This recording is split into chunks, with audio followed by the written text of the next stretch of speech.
जय श्री कृष्णा। कैसे हैं आप लोग फ्रेंड्स। आज की चर्चा काफ़ी महत्वपूर्ण होने जा रही है। आज हम चर्चा करने जा रहे हैं राहु की टेढ़ी चाल की, क्योंकि राहु देखिए कुछ ऐसा ग्रह है जो कि बहुत ही कह सकते हैं कि निगेटिव ग्रह माना जाता है। कहते हैं कि यदि राहु की निगेटिविटी ना हो तो फिर जीवन हमारा स्मूथ रनवे पर दौड़ता हुआ दिखाई देता है। और अगर राहु की निगेटिविटी हो तो जिस तरीके से गांवों में खड़ंजे होते हैं ना, उन पर गाड़ियां दौड़ती हैं रो रो कर, उसी तरीके से हमारी ज़िंदगी भी दौड़ती है। अब ये राहु की टेढ़ी चाल का क्या अर्थ है, इसको इस वीडियो में जानेंगे। और राहु के प्रभाव, जैसा कि हम सभी लोग जानते हैं कि राहु जो होते हैं अपने निगेटिव प्रभावों को बहुत ज़्यादा निगेटिव बना देते हैं। इनको पॉजिटिव करने के लिए हमको किन चीज़ों की ज़रूरत पड़ती है या हमको अपने कार्यों को किस तरीके से करना चाहिए, क्योंकि राहु देखिए कलयुग के सम्राट ग्रह कहे जाते हैं और जिस युग में हम रह रहे हैं उसे भी कलयुग ही कहा जाता है। राहु जो हैं यहाँ पर दिग्बली और कारक होकर प्रभाव दे रहे हैं। अब ऐसी स्थिति में राहु दिग्बली और कारक होकर जब अपने प्रभाव देंगे तो हमारे लिए चीज़ें किस तरीके से विस्तार लेती हुई देखी जाएंगी, इन सभी विषयों को इस वीडियो में इंक्लूड करने वाले हैं। क्योंकि महत्वपूर्ण है राहु की प्रत्येक गतिविधि पर हमें दृष्टि रहे, क्योंकि यदि हमको मार्ग में जाने वाले उस खड्डे का पता है जिस खड्डे में हम गहरे रूप से आहत हो सकते हैं, बहुत ज़्यादा हमारी क्षति हो सकती है, तो फिर ये हमारे लिए एक सुरक्षा कवच है। और इसी सुरक्षा कवच के अंतर्गत जानकारी ही, सावधानी ही बचाव का सबसे बड़ा स्रोत है। क्योंकि ग्रह तो है नहीं कि जिसके लिए हम किसी व्यक्ति पर दोष मढ़ देंगे। यह ग्रह अपना कार्य करते रहते हैं और सिर्फ सावधानी ही हमको इस निगेटिविटी से बचा सकती है जो नकारात्मकता ग्रहों की हमारे जीवन में फैलती है। तो चलिए चर्चा को आगे बढ़ाते हैं, क्योंकि ये कलयुग के सम्राट जहां एक ओर स्वयं बैठकर 3 दृष्टियों के माध्यम से 4 भावों को प्रभावित करते हैं, वहीं जस्ट सामने केतु बैठकर 3 दृष्टियों के माध्यम से 4 भावों को केतु प्रभावित करते हैं।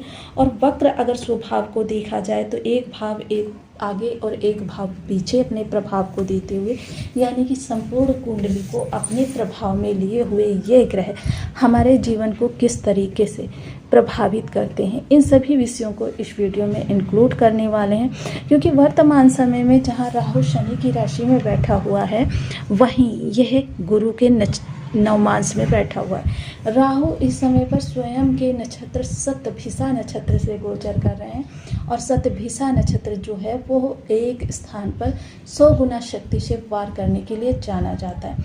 जब ये 100 गुनी पावर के साथ किसी स्थान पर वार करेंगे तो इनके प्रभाव हमको किस तरीके से मिलेंगे, क्योंकि कभी कभी ये प्रभाव हम गलत दिशा में डाल रहे होते हैं। जो शक्ति हो रही होती है ग्रह की, वह गलत दिशा में जा रही होती है और गलत दिशा में जाने के कारण शक्ति हमारी व्यर्थ होती रहती है और फल हमारे लिए बहुत ही कम प्राप्त होता है।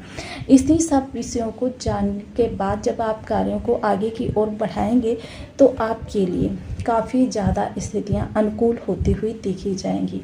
तो बने रहें हमारे साथ इस वीडियो में, एंड तक आपको बहुत कुछ जानने के लिए मिलेगा। वीडियो बहुत ज्ञानवर्धक होने वाला है। यदि आपके लग्न में 2 नंबर बना हुआ है तो ये राशिफल आपके लिए है। यदि कुंडली में कहीं भी चंद्रमा के साथ 2 नंबर बना हुआ है तो ये राशिफल आपके लिए।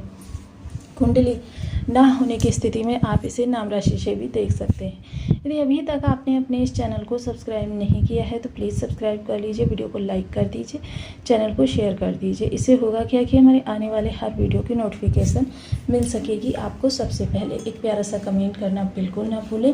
कमेंट से हमें बहुत मोटिवेशन मिलता है, हौसला मिलता है और ये पता चलता है कि आप और क्या जानना चाहते हैं। सर्वप्रथम यदि ग्रहों की चाल को देखें तो देखिए राहु जो है इस समय शनि की राशि में बैठे हुए हैं। शनि जो कि यहाँ पर एकादश स्थान पर बैठे हुए हैं, वहीं गुरुदेव जो कर्म से जुड़े हुए हैं। अब गुरुदेव यहाँ पर बैठे हुए हैं और गुरु की राशि धनु जो है अष्टम स्थान पर है। धनु, क्योंकि धनु के नवमांश में है तो धनु का इन पर अष्टम स्थान का बहुत प्रभाव पड़ेगा, क्योंकि अष्टम में आपके धनु राशि पड़ती है। अब अष्टम स्थान क्या है? अकूत धन का भाव है। अचानक आपके जीवन में धन हानि या धन लाभ, आपके जीवन साथी की इनकम ग्रोथ, आपके जीवन साथी की पद प्रतिष्ठा, ससुराल पक्ष से लाभ, ननिहाल पक्ष से लाभ, आपके रहस्यमयी कार्यों में लाभ, ये जुड़ा हुआ है आपके इस स्थान से। साथ ही साथ रहस्यमयी वो चीज़ें जो आपके जीवन को और ज़्यादा ऊंचाई की ओर ले जा सकने में सक्षम होती हैं, उन चीज़ों के बारे में भी इस स्थान से चर्चा की जाती है। अब राहु जब अचानक का प्रभाव लिए हुए होंगे तो जाहिर सी बात है बहुत से लोगों को इस समय पर कैरियर संबंधी सर्टिफिकेशन नहीं मिल रहा है, क्योंकि या तो उनके कार्य को सही आंका नहीं जा रहा है, या उनका कार्य यदि आंका जा रहा है तो उनको उतना क्रेडिट नहीं मिल पा रहा है जितना कि मिलना चाहिए। उनके कार्य का क्रेडिट उनके वरिष्ठ अधिकारी जन या फिर उनके जो सहयोगी हैं, क्योंकि उनके आइडियाज़ वो लोग चोरी करके अपने कार्यों को और अधिक बेहतर बनाने का कार्य कर रहे हैं, जिसकी वजह से ये लोग काफ़ी क्षुब्ध मन के साथ कार्यस्थल पर कर्म कर रहे हैं। अब जब बहुत ज़्यादा क्षुब्ध मन के साथ आप कार्यस्थल पर कर्म करने के लिए जाएंगे तो जाहिर सी है कि आपकी परफॉर्मेंस में धीरे धीरे कमी आती हुई देखी जाएगी। जब आपकी परफॉर्मेंस पहले से ख़राब होने लगेगी या उतनी बेटर नहीं हो पाएगी तो चीज़ों को आप अपने फेवर में कर पा सकने में भी सक्षम नहीं होंगे, जिसकी वजह से एक क्षुब्धता आपके मन में रहने वाली है। और इस क्षुब्धता को कौन कंट्रोल कर सकता है? या तो शनि कंट्रोल कर सकते हैं या धनु का गुरु। अब धनु जो लक्ष्य की राशि है, अब लक्ष्य और धनु का स्वामी कहाँ बैठा हुआ है? कर्म में, यानी कि कर्म में परिवर्तन आपको इस समय पर दिखाई दे रहा है। ये कर्म में परिवर्तन आपके जीवन को बहुत ऊंचाई तक ले जा सकने में सक्षम है। फिलहाल जो आपकी इस समय विषम परिस्थिति चल रही है, उस विषम परिस्थिति से दोबारा रूबरू ना होना पड़े तो इसके लिए आपको इस समय पर इस चीज़ का तो परिवर्तन करना ही पड़ेगा। या तो आपको स्पष्ट रूप से अपने ऑफिस में इस संबंध पर चर्चा करनी पड़ेगी, या फिर आपको कार्य संबंधी जो निगेटिविटी आपकी फैली हुई है, कार्य का क्रेडिट, वहाँ पर चीज़ें रहस्यमयी बनानी पड़ेंगी। कि मतलब चाहे कोई कितना भी प्रयास कर ले, आपकी चीज़ों को नहीं समझ पाएगा, नहीं जान पाएगा, क्योंकि रहस्य राहु जिस भाव में होते हैं वहाँ से संबंधित 2 से 3 चीज़ें आपको करनी पड़ती हैं। एक तो थिंकिंग जो है लोगों से हटकर बनानी पड़ती है, अपने सोच विचार, यानी कि लोग यदि पूर्व दिशा में अनुमान लगा रहे हैं कि ये चीज़ें अच्छी होती हुई देखी जाएंगी तो आपको पूर्व में ना जाकर आपको पश्चिम दिशा में उस चीज़ के लिए प्रयास करना चाहिए। अब वहीं दूसरी चीज़ कि अपने कार्यों को इतना गोपनीय बना दीजिए कि यदि दाएं हाथ की बायां हाथ जानना चाहे तो वो भी ना समझ पाए कि चीज़ें आपके लिए किस तरीके से बेहतर होती हुई देखी जाएंगी। तो ये तो रहे राहु। अब राहु के पास जो 3 दृष्टियां हैं उनका लाभ, पंचम दृष्टि, सप्तम दृष्टि और नवम दृष्टि। देखिए, पंचम दृष्टि राहु की धन पर जा रही है। अब धन का अष्टम स्थान का प्रभाव ये काफ़ी महत्वपूर्ण है, क्योंकि अष्टम स्थान का प्रभाव कुछ इस तरीके से रहेगा कि अचानक एकदम से आपके धन में ग्रोथ होती हुई देखी जाएगी। देखिए, जिन लोगों के बर्थ चार्ट में राहु नेगेटिव होंगे तो उनके लिए ये ग्रोथ लॉस में बदल जाएगी। इस चीज़ का भी ध्यान रखिएगा, क्योंकि ये ग्रोथ होती हुई देखी जाएगी। अचानक वाणी आपकी प्रभावशाली भी हो सकती है, असंतुलनशील भी हो सकती है। कारण क्योंकि जिन लोगों के लिए राहु अच्छे होंगे उन लोगों के प्रभाव सकारात्मक होंगे, और जिन लोगों के लिए राहु निगेटिव होंगे उन लोगों के लिए प्रभाव नकारात्मक होंगे। राहु को निगेटिव बनाने में हमारे विकर्माज ही होते हैं। देखिए, जो लोग दूसरों की चुगली करना, दूसरों के कार्य पर फोकस करना कि ये क्या कर रहा है, उसी के अनुसार मुझे भी अपने कार्य को डेवलप करना चाहिए, इसको हराना चाहिए, इसी के आइडियाज़ को लेकर इसी को हराना चाहिए, मतलब ये सोच होती है कुछ लोगों की। चुगली करना, पीठ पीछे बुराई करना, चापलूसी करना, मतलब ये चीज़ें जो होती हैं ये आपके अच्छे भले राहु को भी खराब कर देती हैं। तो इन आदतों से बचना चाहिए। खान पान का विशेष ध्यान रखें, बच्चे से दूर रखें, और किसी संपत्ति के बंटवारे में ना पड़ें तो ज़्यादा बेहतर होगा आपके लिए। वहीं यदि सप्तम दृष्टि की चर्चा करें तो परिवार में काफ़ी खुशनुमा माहौल रहता हुआ देखा जाएगा, जिसकी वजह से आप काफ़ी प्रसन्नचित होते हुए देखे जाएंगे। और जब आप प्रसन्नचित रहेंगे तो जाहिर सी बात है कि चीज़ें आपकी और बेहतर तरीके से, क्योंकि प्रसन्न मन के साथ किए गए कार्य बहुत अधिक बेहतर रिजल्ट निकाल कर लाते हैं। वहीं अगर चर्चा करें इस समय भूमि, भवन, वाहन से संबंधित चीज़ें, तो देखिए, किसी पर आंख बंद करके भरोसा करना आप स्वयं के ही पैरों पर कुल्हाड़ी मारने का कार्य करेंगे।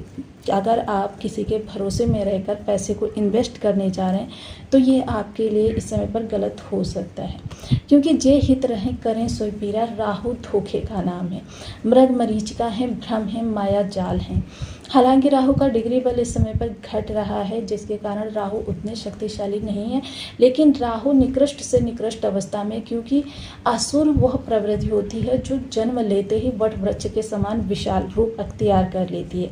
तो इसलिए देखिए, किसी पर भी आंख बंद करके भरोसा ना करें। किस चीज़ों को आप पहले स्वयं भी अपने स्तर से जांचें परखें, उसके बाद ही चीज़ों पर और अधिक प्रभाव लेकर आएँ। वहीं यदि चर्चा करें इनके षष्ठ भाव की, तो षष्ठ भाव काफ़ी महत्वपूर्ण रहता हुआ देखा जाएगा। इस समय आपके लिए षष्ठ स्थान संबंधी शत्रुता, देखिए शत्रुता को अवॉइड करने में ही समझदारी है, क्योंकि शत्रुता पर अगर आप अपना फोकस लगा देंगे तो जाहिर सी बात है कि आप अपने कर्म पर फोकस किस समय पर करेंगे, कर्म के लिए सही दिशा कब प्राप्त करेंगे। आपको इस समय कंपटीटर को अपने दृष्टिपात करना है। कंपटीटर से 2 कदम आगे रहने के लिए आपको अपनी स्किल्स को भी अपडेट करना पड़ेगा। इन चीज़ों को यदि अपडेट करते रहेंगे तो चीज़ें आपके उम्मीद से ज़्यादा बेहतर होती रहेंगी। वहीं साथ ही आपको कुछ विशेष उपाय भी करते रहने चाहिए, क्योंकि जब ये उपाय आप करते रहेंगे तो चीज़ें आपके लिए और अधिक बेहतर तरीके से कर्म करती हुई दिखाई देंगी। सबसे पहले बीज मंत्र का जप, ओम राम राहवे नमः। इस बीज मंत्र का 1 माला, 2 माला, 5 माला, 7 माला, 11 माला का जप नियमित अपनी सुविधानुसार करना प्रारंभ करें। शनिवार के दिन आप 10 अंधजनों को या तो भोजन कराएं या फिर आप अंग भंग लोगों को भोजन कराएं, क्योंकि बहुत से लोगों के ये कमेंट आते रहते हैं कि हमको 10 अंधजन एक साथ नहीं मिल पा रहे हैं। तो इसके लिए देखिए, आप ऐसे लोगों को भी भोजन करा सकते हैं जो छत विछत हों, किसी भी प्रकार से अंग भंग हो। ऐसे लोगों को भी भोजन यदि कराते रहेंगे तो भी ये राहु आपका अच्छा होता रहेगा, आपके लिए लाभप्रद स्थितियों को उत्पन्न करता रहेगा। वहीं